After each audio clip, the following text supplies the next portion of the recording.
Fruits. Vocabulary. Táo. Apple. Táo. Chuối.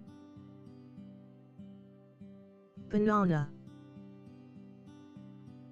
Chuối. Cam. Orange. Cam. Dâu tây. Strawberry.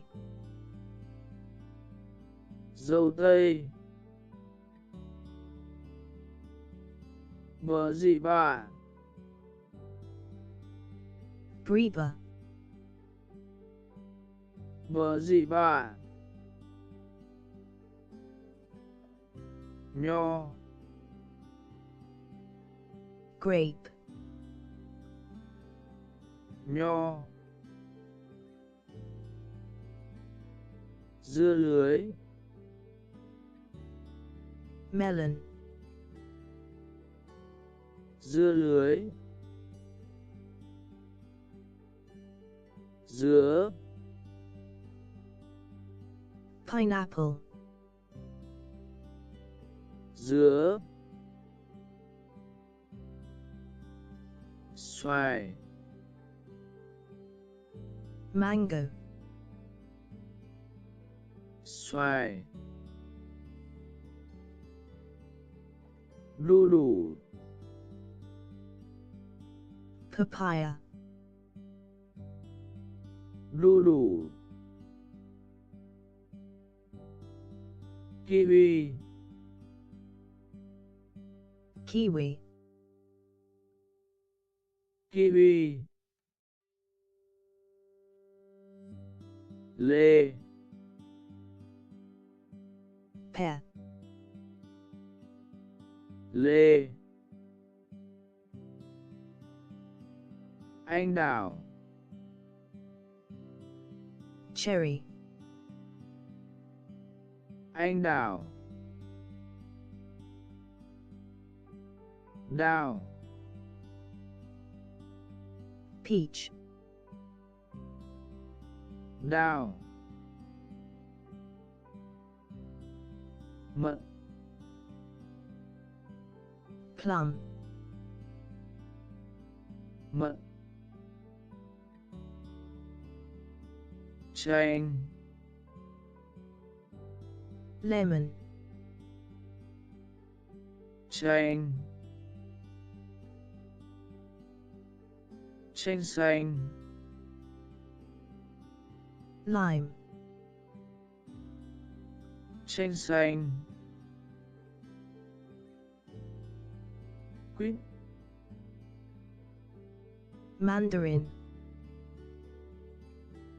Quýt. Mâm xôi. Raspberry. Mâm xôi. Quả việt quất. Blueberry. Quả việt quất. Dâu đen.